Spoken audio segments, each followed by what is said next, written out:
नमस्कार दोस्तों। आज के इस वीडियो में अधिगम और अधिगम वक्र के बारे में पढ़ेंगे। इसके पहले मैंने 3 वीडियो ऑलरेडी कंप्लीट करा दिया है। पहला था वृद्धि और विकास, दूसरा था बुद्धि का विकास का जो सिद्धांत है, जिसमें हार्वर्ड, स्टर्नबर्ग जितने भी मनोवैज्ञानिक थे उनके सिद्धांत को हमने देखा था। और जो लास्ट वीडियो था आपका बाल विकास का सिद्धांत और उसकी अवस्थाएं पर था। ये वीडियो जो आपका है अधिगम और अधिगम वक्र के बारे में पढ़ेंगे। आपको पता है कि यहाँ पर कंप्लीट सीडीपी का चैप्टर कराया जा रहा है। परीक्षा से पहले मैं आपको 100% जितने भी आपके सीडीपी के टॉपिक्स हैं सब कवर करा दूंगा। तो चलिए आज के वीडियो को यहाँ पे शुरू करते हैं। अधिगम और अधिगम वक्र के बारे में यहाँ पे हम लोग पढ़ेंगे। अधिगम होता क्या है? अधिगम का अगर हिंदी में नहीं समझे तो लर्निंग होता है, मतलब सीखना। अधिगम का मतलब ही होता है सीखना। जन्म से लेकर मृत्यु तक चलने वाली एक प्रक्रिया है। कोई भी आदमी, कोई भी जीव जन्म से लेकर मृत्यु तक सीखता रहता है। प्रत्येक व्यक्ति परिस्थितियों से सीखता है। जैसे कि आपको जो प्रेजेंट की सिचुएशन से, हर चीज़ से लोग सीखते हैं। अपने व्यवहार में परिवर्तन करता है, यही सीखना है। इसलिए हम कह सकते हैं कि परिस्थिति के अनुसार अपने व्यवहार में परिवर्तन लाना ही सीखना होता है। मतलब हम लोग परिस्थिति को सीखते हैं और उसी के अकॉर्डिंग अपने आप को ढाल लेते हैं।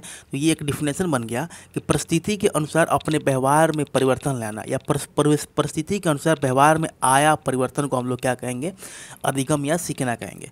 यहाँ पे इंपॉर्टेंट पॉइंट्स है। इंपॉर्टेंट पॉइंट्स का मतलब यहाँ से सीधे आपका क्वेश्चन पूछा जाता है। ये ऑनलाइनर के रूप में रखा गया है। डायरेक्ट क्वेश्चन आपका पूछ लिया जाता है। सीखना कैसी प्रक्रिया होती है? तो अनुकूलन की प्रक्रिया होती है। ठीक है। सीखना की प्रक्रिया कैसी है? तो सार्वभौमिक होती है, यूनिवर्सल होती है। सीखने से व्यवहार में क्या होता है? परिवर्तन होता है। सीखना एक मानसिक प्रक्रिया होती है, मेंटल प्रोसेस होता है। स्कूल में अधिगम में परिवेश से सहभागिता द्वारा कौशलों और ज्ञान का अर्जन पर अधिक बल देना चाहिए। यहाँ पे क्वेश्चन ये पूछा गया था कि स्कूल में अधिगम परिवेश की सहभागिता के दौरान किस चीज़ पर अधिक बल देना चाहिए था। उसमें ऑप्शन में जो आपका ऑप्शन रहेगा वो मिलेगा कौशल और ज्ञान के अर्जन पर बल देना चाहिए।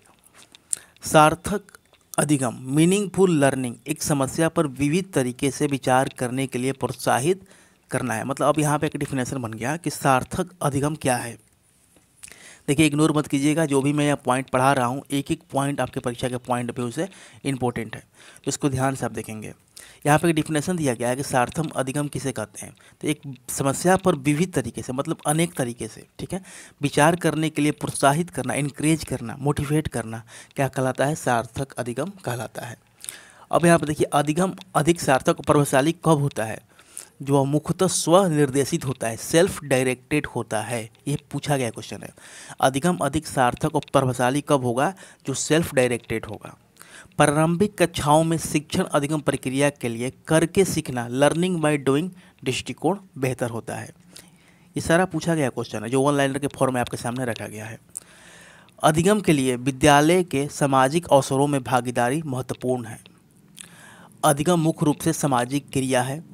प्रभावी अधिगम के लिए शिक्षार्थी के सक्रिय भागीदारी की आवश्यकता होती है। मतलब जब प्रभावी अधिगम हो उसमें शिक्षार्थी को सक्रिय होना पड़ेगा, एक्टिव होना पड़ेगा। जितने भी पॉइंट है वो आपके अधिगम से रिलेटेड है।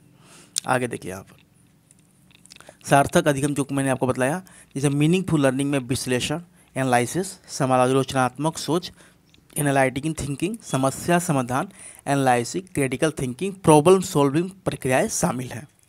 जो सार्थक अधिगम होती हैं, जिससे कि आपने पढ़ा है, बहुत सारे उसमें प्रक्रियाएं शामिल होती हैं। वो प्रक्रियाओं को यहाँ पर थोड़ा सा बतलाया गया है। तो एक चीज़ आपने यहाँ पर पढ़ लिया। यहाँ पर पहला आपने पढ़ा कि अधिगम क्या है। अधिगम सीखना अनुकूलन की प्रक्रिया होती है। अधिगम सार्वभौमिक प्रक्रिया है। अधिगम व्यवहार में परिवर्तन लाता है, मतलब अधिगम के द्वारा व्यवहार में क्या होता है? परिवर्तन आता है। उसके बाद आपने पढ़ा कि जो स्कूल के अधिगम परिवेश में सहभागिता द्वारा कौशल और ज्ञान अर्जन पर अधिक फोकस करना चाहिए। सार्थक अधिगम का आपने पढ़ा, मतलब मीनिंगफुल लर्निंग में आपने पढ़ा, जिसमें विविध तरीके से विचार करने के लिए छात्र को इनक्रेज किया जाता है। अधिगम अधिक सार्थक और प्रभावशाली तब होता है जब वो सेल्फ डायरेक्टेड होता है। प्रारंभिक कक्षाओं में, मतलब जब बिगिनर क्लास होती है, शिक्षण अधिगम करने के लिए करके सीखना, लर्निंग बाय डूइंग, यहाँ पर आपका दृष्टिकोण से काफ़ी बेटर होता है। अधिगम मुख्य रूप से सामाजिक क्रिया है और ये सक्रिय भागीदारी इसमें इंपॉर्टेंट होती है। ये थी अधिगम के बारे में सारी इन्फॉर्मेशन। अब यहाँ पर आप पढ़ेंगे अधिगम वक्र। ठीक है, अधिगम वक्र। जब अधिगम की मात्रा, प्रभाव, क्षमता आदि को किसी माध्यम, ग्राफ, आरेख ईटीसी से प्रदर्शित किया जाता है तो अधिगम वक्र, आपने ग्राफ पढ़ा होगा ना, वही चीज़ है कि जब हम लोग लर्निंग जो हम लोग सीखते हैं उसी चीज़ का मात्रा प्रभाव क्षमता के रूप में अगर ग्राफ बनाकर हम लोग दिखाएंगे तो वही उसका क्या कहलाएगा, कर्व्स ऑफ लर्निंग कहलाएगा। इसमें अधिगम के न्यूनतम और अधिकतम या शून्य स्थिति को व्यक्त की जाती है। ये वक्र जो होती है 4 प्रकार की होती है, एक एक करके यहाँ पर हम लोग देखेंगे। पहला होता है सरल रेखीय वक्र। सरल रेखीय वक्र अगर मैं ग्राफ बनाना चाहूँ, देखिए ऐसे तरीके से हो जाएगा। इधर की बात करिए, अभ्यास यहाँ पे लिखेंगे,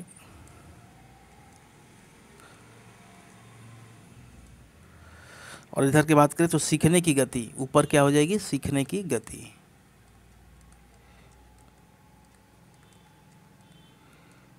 ये अभ्यास है या सीखने की गति है, और आपका जो ग्राफ ये सीधे जाएगा। ये होगी सरल रेखीय वक्र। ये कौन सा है, सरल रेखीय वक्र है। दूसरा है आपका एलिवेशन कर्व, मतलब उन्नोत्तर वक्र। इसमें होता क्या है, इसमें सीखने की गति शुरू से तेज होती है और उच्च बिंदु पर पहुंचने के बाद सीखने की गति धीमी शुरू हो जाती है। शुरू में तो तेज रहती है। अगर मैं ग्राफ की बात करूं, सेम ग्राफ अगर इसी तरीके से हम बनाएं, ये आपका अभ्यास इधर रहेगा, ये आपकी सीखने की गति रहेगी। ये ग्राफ ऐसे बनेगा। इसमें होता क्या है कि शुरू में गति तेज होती है और जो हाईएस्ट पॉइंट पे जाते जाते ये क्या हो जाती है, धीमी हो जाती है। तो ये ग्राफ आपके कुछ इस तरीके से बनेगा। नेक्स्ट है थर्ड में आपका नोतोदर अधिगम, मतलब कॉन्केव लर्निंग कर्व।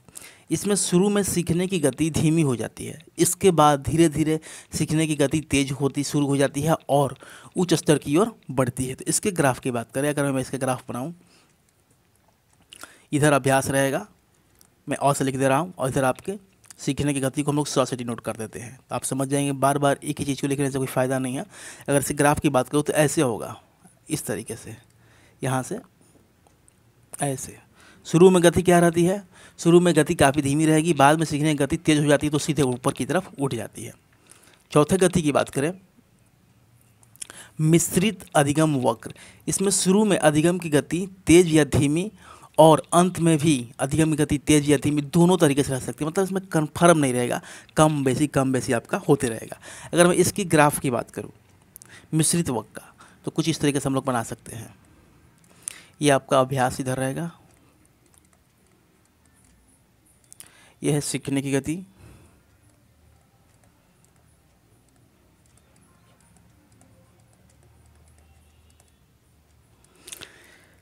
ये ऐसी रहेगी,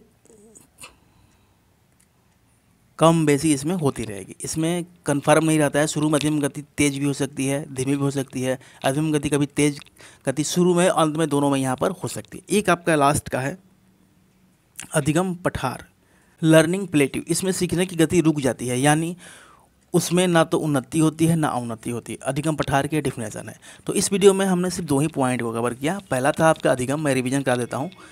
पहला अधिगम आपने पढ़ा, अधिगम होता क्या है, क्योंकि यहाँ से क्वेश्चन पक्का आपको 2 से 3 क्वेश्चन देखने को मिल जाते हैं, ठीक है, काफ़ी इंपॉर्टेंट पॉइंट है। अधिगम और अधिगम वक्र 2 टॉपिक हमने कवर किया। अधिगम कैसी प्रक्रिया है, तो जन्म से लेकर मृत्यु तक चलती है। इसमें पर इंसान क्या करता है, सिर्फ सीखता है। अधिगम के बारे में कुछ डेफिनेशन थी कि यह एडेप्टेशन की प्रक्रिया है, मतलब अनुकूलन की प्रक्रिया है, सार्वभौमिक प्रक्रिया है, व्यवहार में परिवर्तन आता है इसके वजह से, यह एक मानसिक प्रक्रिया होती है। और यहाँ पे भी इंपॉर्टेंट पॉइंट है कि स्कूल में अधिगम परिवेश से सहभागिता द्वारा कौशल और ज्ञान का अर्जन पर आपको ध्यान देना चाहिए। सार्थक अधिगम के बारे में आपने समझा था, इसमें समस्याओं को हल करने के लिए विविध तरीकों से विचार करने के लिए इनकरेज किया जाता था। अधिगम अर्थक सार्थक अधिगम जो है अधिक सार्थक और प्रभावशाली कब होता है, जब वो सेल्फ डायरेक्टेड हो, ठीक है। प्रारंभिक कक्षाओं में शिक्षण अधिगम प्रक्रिया के लिए करके सीखना, लर्निंग बाय डूइंग, सबसे बेस्ट होता है। अधिगम के लिए विद्यालय के सामाजिक अवसरों में भागीदारी काफ़ी महत्वपूर्ण होती है। अधिगम मुख्य रूप से एक सामाजिक क्रिया होती है। अधिगम कैसी क्रिया है, सामाजिक क्रिया है। प्रभावी अधिगम के लिए शिक्षार्थी की सक्रिय भागीदारी की यहाँ पे जरूरत होती है, ठीक है। सार्थक अधिगम के बारे में हम लोगों ने बात की, को विभिन्न तरीके से हम लोग छात्रों को सोचने के लिए मोटिवेट करते हैं। वो जो विविध पॉइंट होती है वो होती है मीनिंगफुल लर्निंग होती है, विश्लेषण, संरचनात्मक सोच, समस्या समाधान, analysis, critical thinking, problem solving प्रक्रिया यहाँ पे शामिल होती है। ये थी अधिगम से रिलेटिव जितने पॉइंट थे, इससे बाहर आपको देखने को नहीं मिलेगा। अधिगम वक्र में आपने देखा था कि टोटल आपके 4 प्रकार के वक्र था।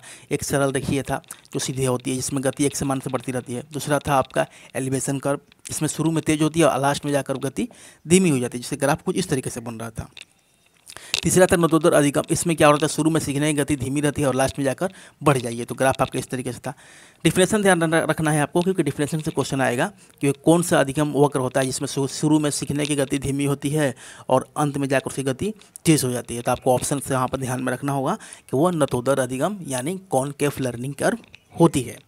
ओके, लास्ट आपका मिश्रित अधिगम और अधिगम पठार। मिश्रित में क्या होती है कि आपकी जो अधिगम की गति होती है शुरू में तेज भी हो सकती है, धीमी भी हो सकती है। लास्ट में भी सेम सिचुएशन होती है, तेज भी होती है, धीमी भी होती है।